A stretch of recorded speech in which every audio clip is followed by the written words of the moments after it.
Morning, my dear students. Today we will discuss about the sexual reproduction in flowering plants.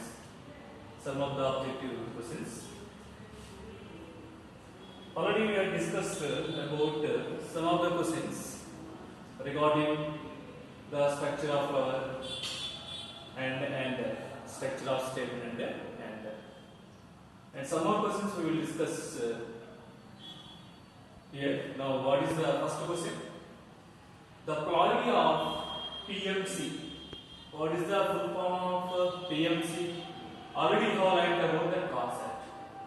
PMC means the pollen mother cell or microspore mother cell. Where it is present, the PMC or microspore mother cell is present in a anther.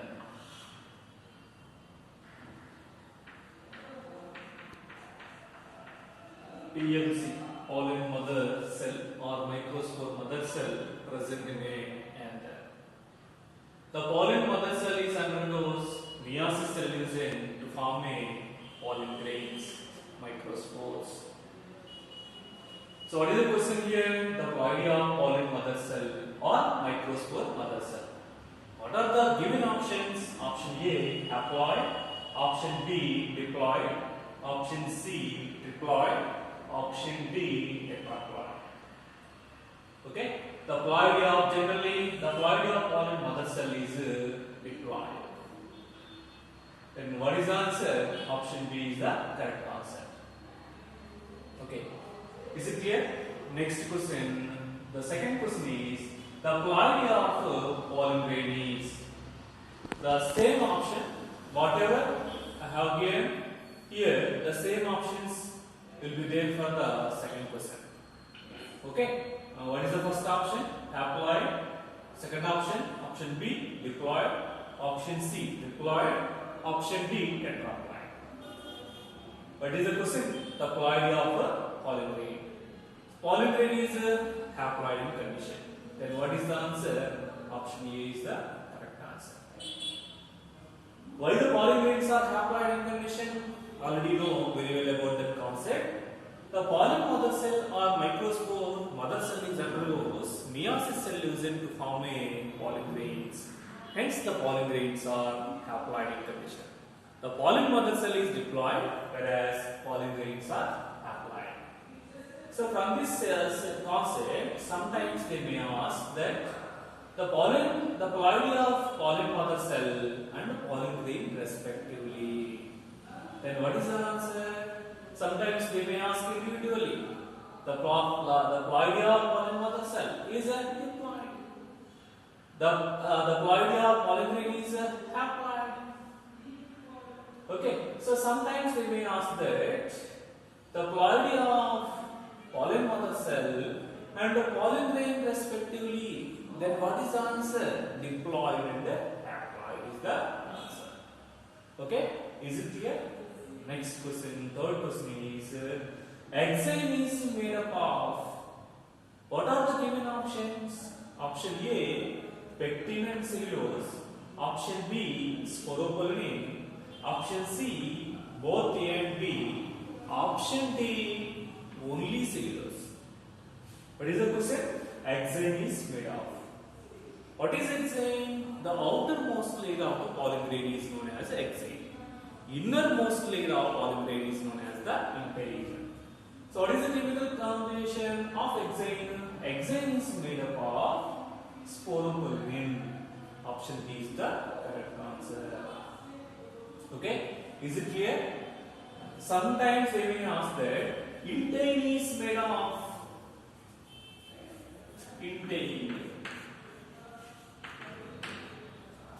is made of. Then what is the answer? Intine is made of pectin and cellulose. Option A is the correct answer. Okay, na? So sometimes they may ask that exine is made up of. Exine is made up of sporopollenin. Then option is B. Correct answer is the B. Okay, please remember. And next question, the fourth one, the statement type of question. The statement 1, The first statement is the polygrains are well preserved as a fossils because of the presence of sporopollen. Due to presence of sporopollen, the polygrains are preserved as a fossils. Is it correct or not? It's correct. What about the second statement? The second statement tells about that in over 60% of the angiosperms, the polygrains are released at 3-celled stage. Sorry, here the given 2-celled stage. The given statement is the polygrains in over 60% of the angiosperms, the polygrains are shed at 2-celled stage. Is it correct or not? Already highlighted about the concept. In over 60% of the angiosperms, the polygrains are released at a 2-cell stage. Whereas in remaining plant species, the polygrains are released at a 3-cell stage. What about the second statement? Is it correct or not? It is also correct. So both the statements are correct. What are the given options? Option A, both statements are correct. Option B, statement 1 is correct, 2 is incorrect. Option C, statement 1 is incorrect, 2 is correct.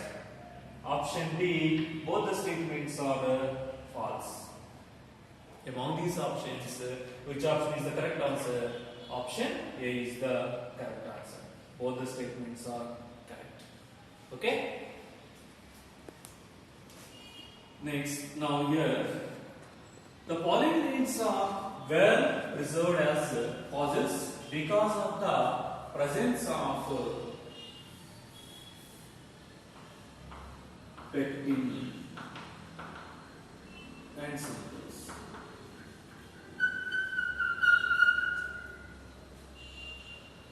Okay, here I changed the one word.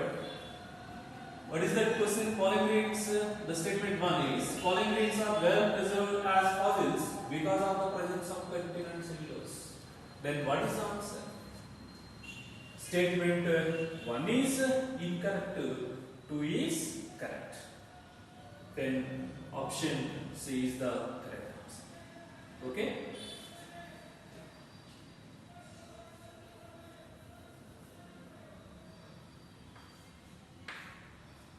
Now, look at here. Option, fourth question, the statement diagram question.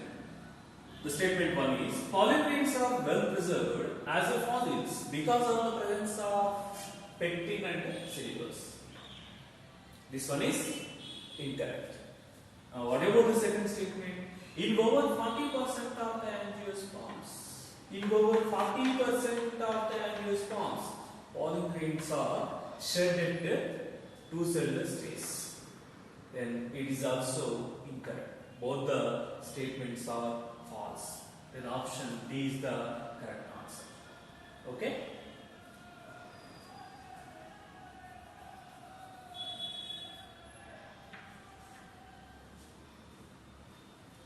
Now here I changed one letter. Then first statement is polygrains are well preserved as a fossils because of the presence of pectin and cellulose. It's an incorrect statement. Okay, what about the second statement? The second statement is that in over 40% of the angiosperms, polygrains are shed at 3-cell stage.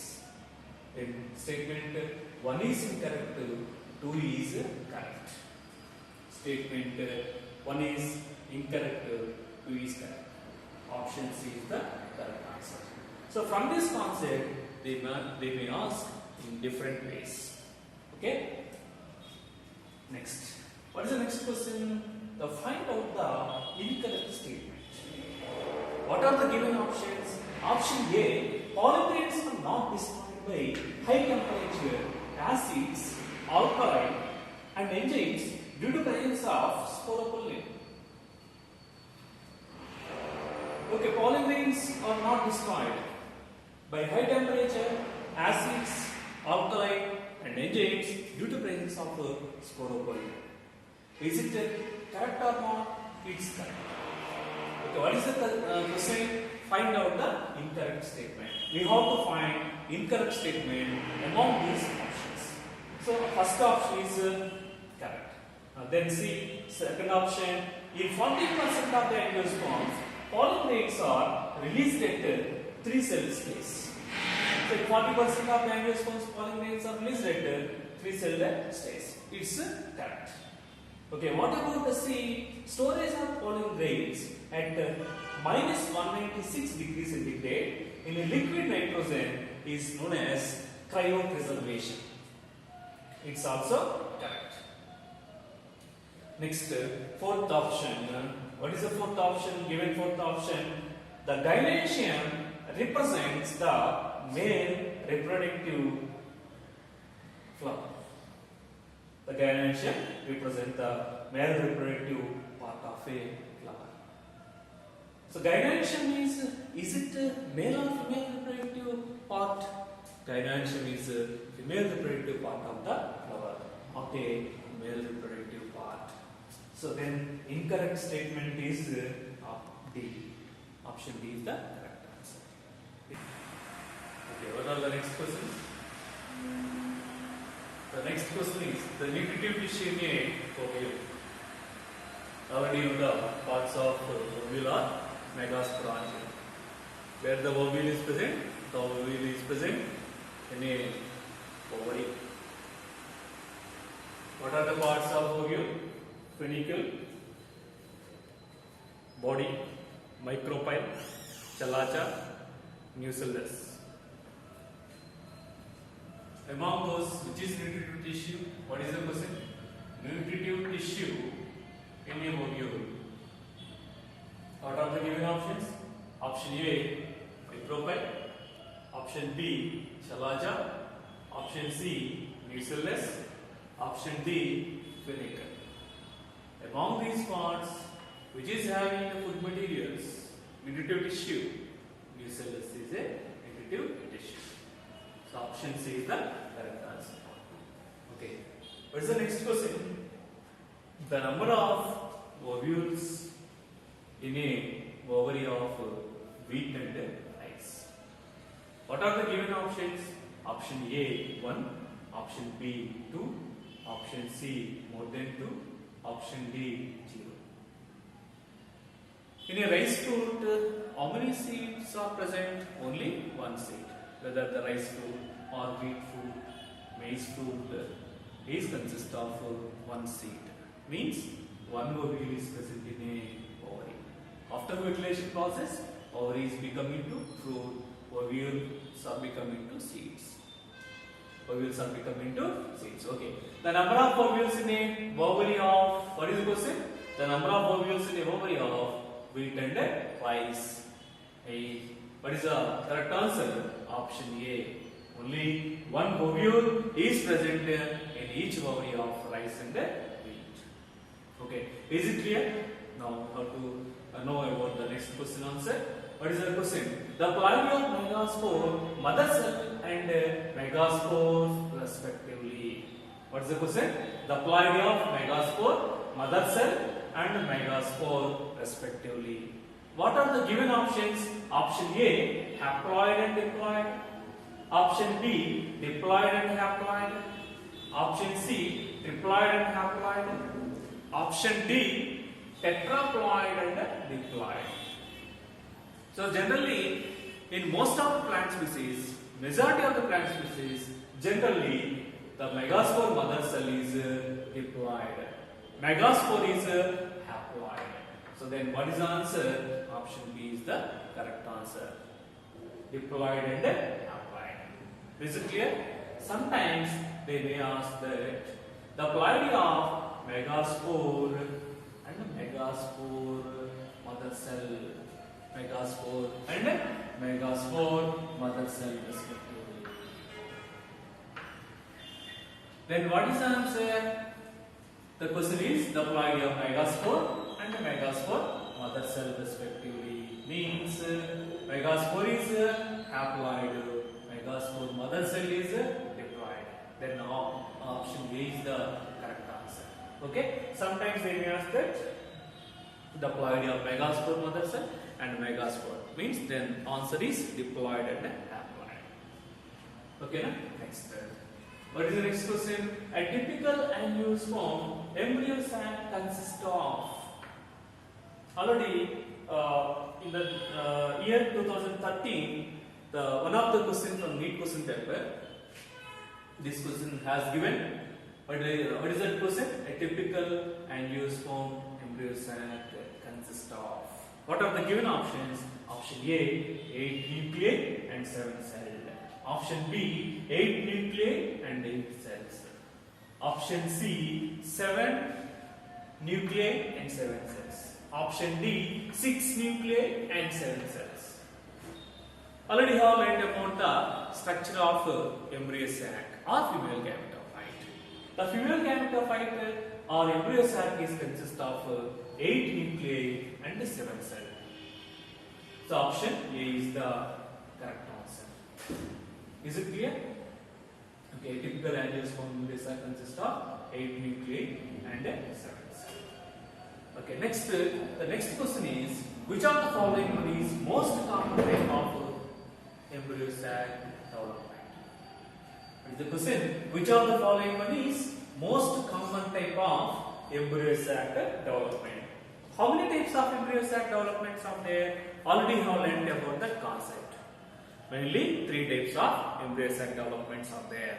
What are they? Monosporic. One is monosporic development of embryo sac. Second one is bisporic development of embryo sac. Third one is tetrasporic development of embryo sac. Among those, which is the most common? Generally, in majority of the plant species, the embryo sac develops from one megaspore. Hence, that is known as monosporic development of embryo sac.